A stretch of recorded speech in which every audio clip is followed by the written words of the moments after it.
Hi there. So I try to now explain why we are using this SEMAT Agile Essence Alpha cards, part of this Future Factory IT.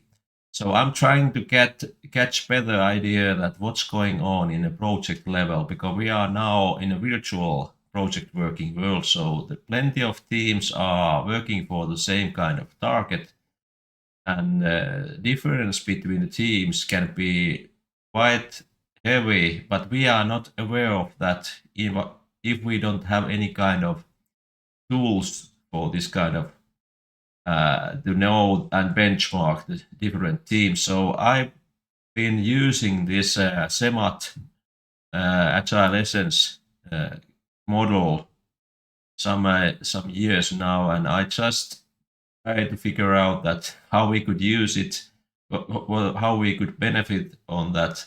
And nowadays, when we have really moved on this virtual working model, it's actually one good tool to understand a little bit better what's going on there.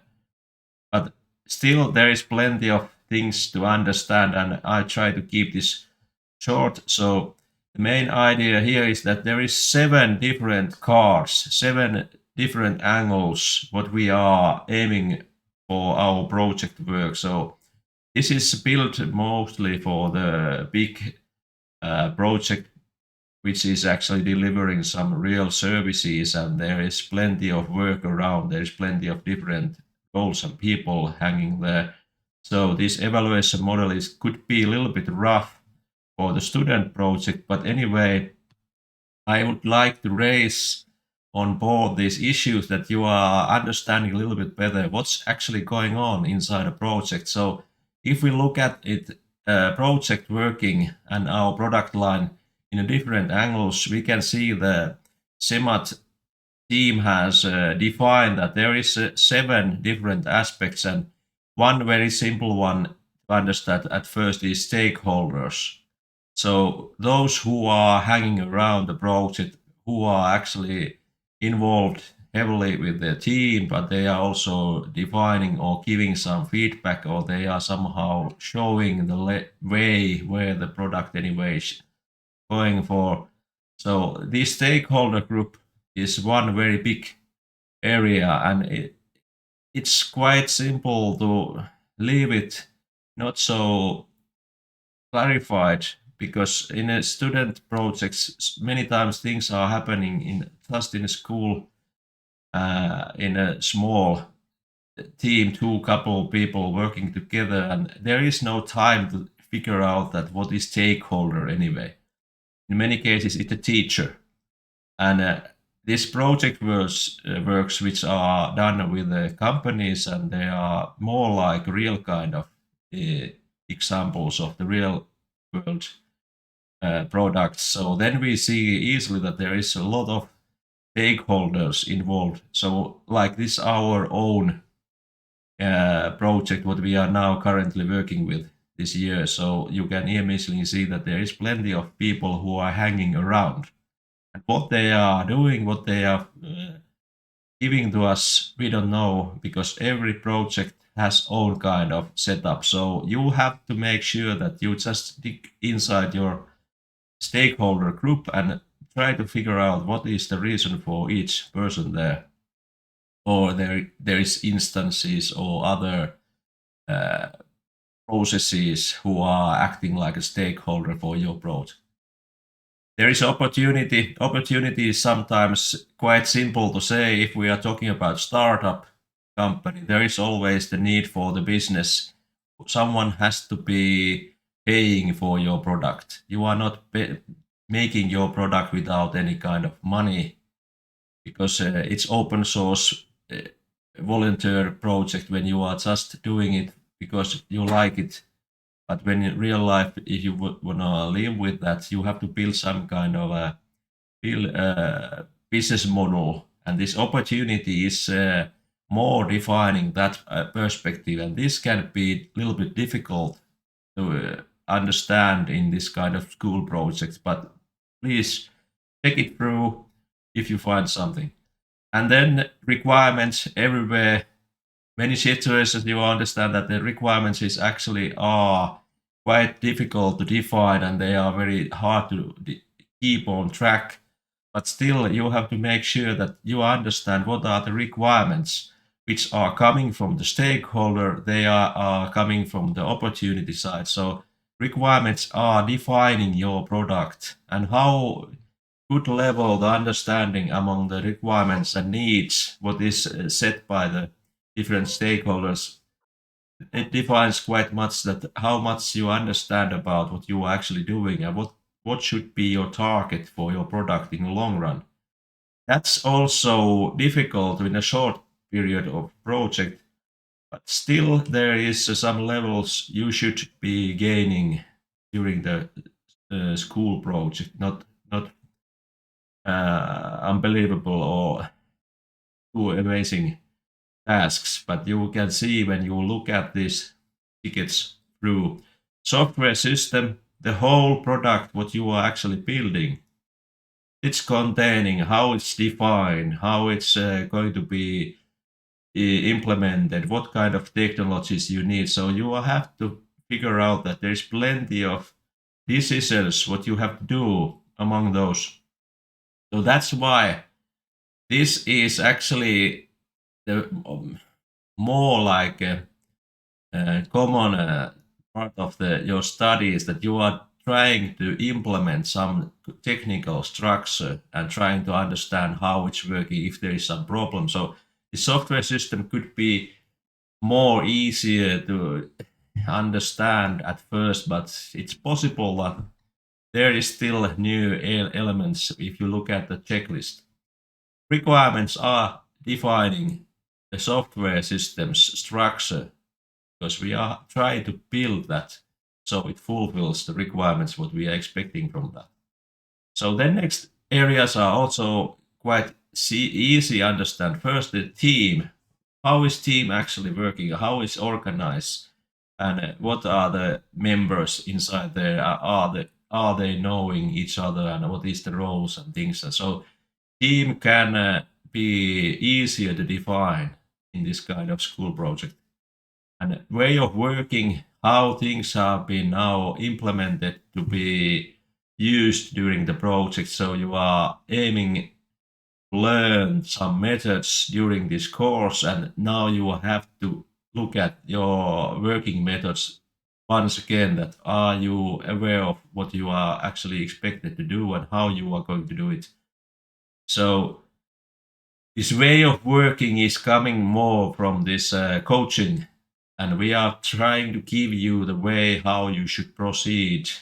And it's like a sandbox in this Future Factory IT world. So you are doing as we are seeing, and I hope that you will learn some elements there.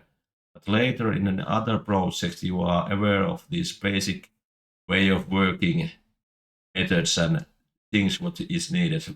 For example, there can be this daily scrum or sprint planning retrospective. They could be one kind of part of this, how we work.